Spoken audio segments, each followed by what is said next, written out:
Quand on n'a plus rien à dire, il faut parfois accepter de se murer dans le silence et de laisser la place aux autres. Maxime Nucci l'a très bien compris. Le chanteur de 43 ans, également comédien, évolue sous le pseudonyme de Yodelis quand il est sur scène. Mais ces derniers temps, Yodelis était aux abonnés absents.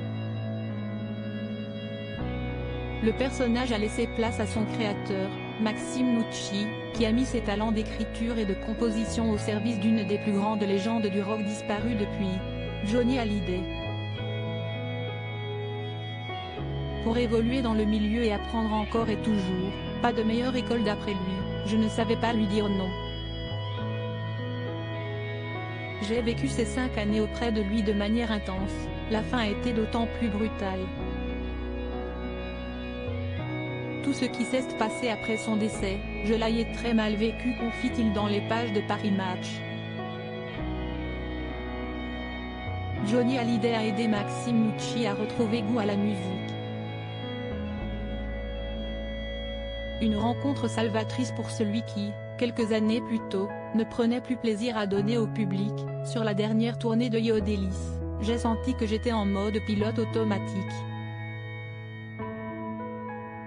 Ça ne m'allait pas parce que la base du projet était d'être créatif, de ne pas tourner en rond.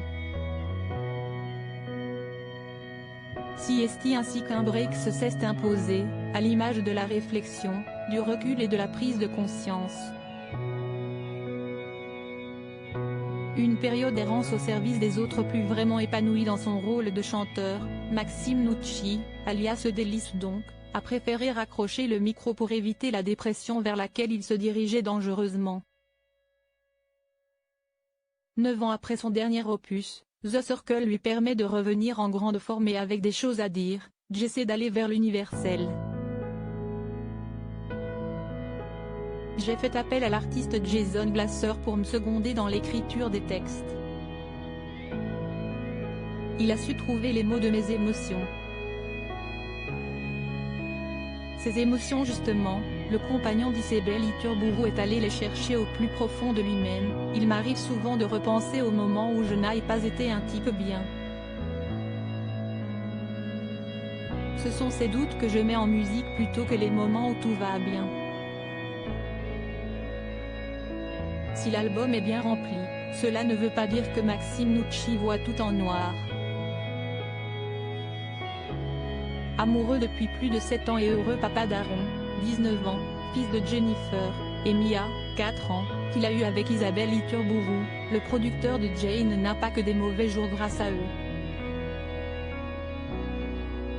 Ses proches à qui il rend d'ailleurs hommage sur la pochette de l'opus, représentant un diamant, cette pierre symbolise le luxe, le paraître, alors que sa composition est proche de celle du charbon, qui nous chauffe. Mon précieux est dans les choses simples, les enfants, la famille. Si ça ne veut pas tout dire.